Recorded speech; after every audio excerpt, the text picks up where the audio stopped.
So I'm with Mike Till from Bullett. Mike, you've had a great day. You're second overall. Thank you. Tell us a little bit about how the races went today. Well, the first race we made a reasonably good start, I have to say. Nothing particularly spectacular, but we got into a clear lane fairly quickly. We did go rather more left than we actually wanted to initially, but we basically played that race on the shifts all the way, because we're going towards the mainland shore, and it is very, very shifty. So it was imperative, A, to keep a clear lane. I mean, that's obviously goes without saying. And secondly, to get those shifts as correct as you could. And sometimes you couldn't take a shift because you didn't get a clear lane, but you had to wait a bit longer and then take it. You know, sometimes it looked as though we were not doing so well, but we had a bit of luck. I mean, we got shifts that came in, we got lifted when we needed to be lifted, and we got more pressure as we came in towards the windward mark, which brought us right up on the windward mark. I think our best results today were undoubtedly our downwind tactics, because Henry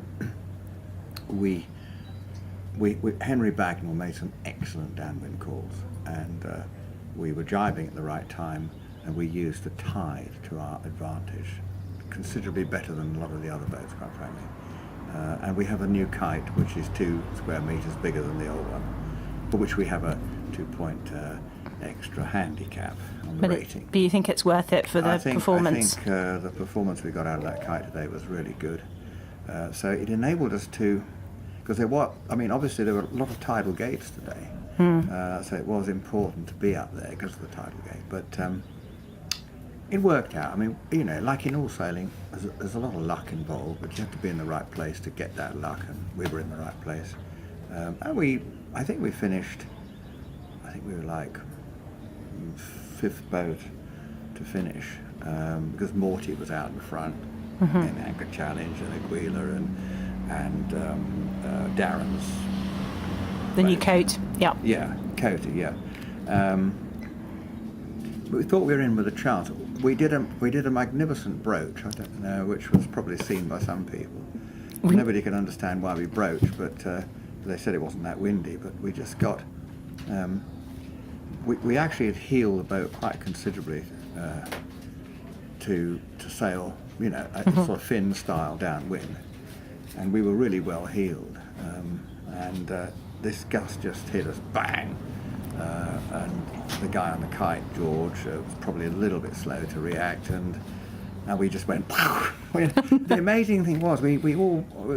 I mean, I thought I was going in. Actually, I mean, I went straight under the rail. I got up to about here with water, and then the boat. Well, everybody managed to scramble back again, and the boat popped up. Of course, it had jibed itself in the process, but I don't know. We got it going almost in nanoseconds. It was amazing. I think we probably lost... Momentary blip. I think we lost a couple of boat lengths, and that was it.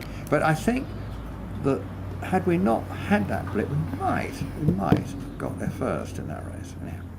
Now, going to the second race, we had an appalling start. I mean, that was a horrible, horrible start. We had Espada right underneath us, and Henry was calling the line, but he didn't see Espada underneath us. He was screaming at Howard to come down. Well, Howard couldn't come down. He had Espada right underneath him. Henry hadn't seen Espada, so that did get. There's a few cross words exchanged on the boat about that, and then we tried to tack off to the right, and then Purple Haze jumped on top of us, and we couldn't do that, and then we got pushed out to the left, and it was a real dogfight.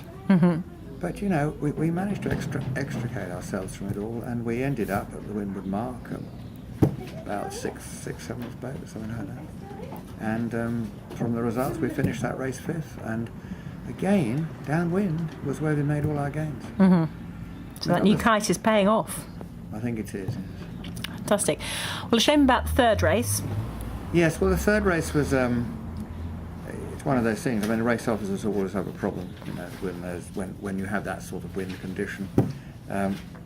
my personal opinion is that we shouldn't have had a third race under those circumstances, because the course that was set looked like a disaster from the word go, because it was simply going to be a beat stroke fetched to North Ryde Middle against an increasingly strong tide, and we were right in the tide. There's nothing we could do about it. I suppose it's like everything. Had the wind come back in and picked up, it would have been okay, but it was going to be a drag race anyway. And I think it was an unfair race for quarter tonners, because I think a race like that really does not help any other little fellas at all. I mean, they just get stuck at the back and they can't go anywhere. Whilst in the first race, as you can see from the result, you can have an IRC rating of 814 and still win the race, which was amazing. Absolutely Yeah, fantastic. it was Olivia Ann. Did a fantastic job, yeah. Absolutely fantastic. But you couldn't, I mean, that second race, you'd never have done that, because it just wasn't going to work that way. So when it was abandoned, it was a good call. Excellent. Well, congratulations on today. Thank you. Good luck for the rest of the regatta. We'll do our best, yes. Thank as you. usual. Thanks for talking to us, Mike. Nice talking to you. Okay, bye.